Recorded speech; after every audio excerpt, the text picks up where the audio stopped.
was the transition more into, I don't even know what to call it, an influencer or self-employed or what, how did that work for you? It was a catastrophe. Like my employment history has been just a constant catastrophe. Mm, Before COVID, I was working at an office job that I really didn't like, and it was, that sort of thing, sitting in the yeah, cubicle. yeah. Wasn't going well.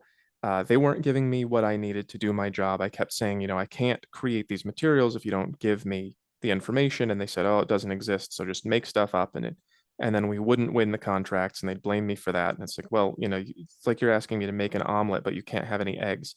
So I saved up some money and I left that job. And I was doing Lyft and Uber, and I was, following passions and doing pretty well. I was doing pretty well. I was, going in the direction that I wanted to go. When COVID hit, it just sort of destroyed it all, sort of burned it all down. And I no longer had the money, although I was on unemployment. So I got quite a lot of unemployment.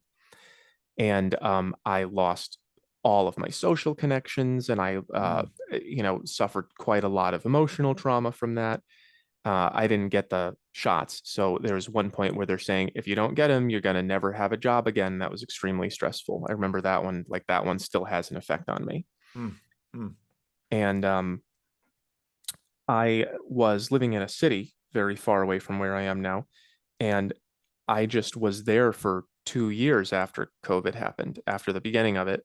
And things were not getting better. I wasn't getting better, and I didn't have the unemployment anymore.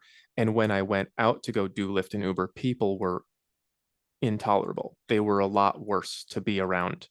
They were very controlling, and they would say things that they know you don't like and dare you to say something back so they could give you 1 star and get you fired. It was like just this constant, like, emotional abuse, constant torture. So I didn't have any way to support myself. And I moved back home and lived with family in a spare property. And Mm.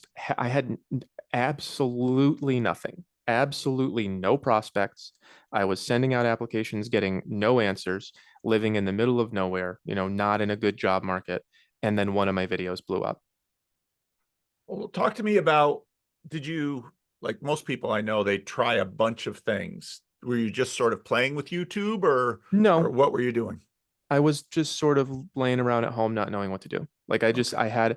I had like a few dozen $1,000 sitting in a bank account, Yeah. and there was some video popped up on TikTok, and I responded to it in kind of a lazy way, like I just did the scribbling, the 1 to 10 guys and girls thing, and then I explained to her where all the men are. I was like, they're all down here. You're ignoring them, right? And that one got 3.8 million views. And so Oh. when it started, it took off right away from just one video. I didn't put in any effort into like building a channel.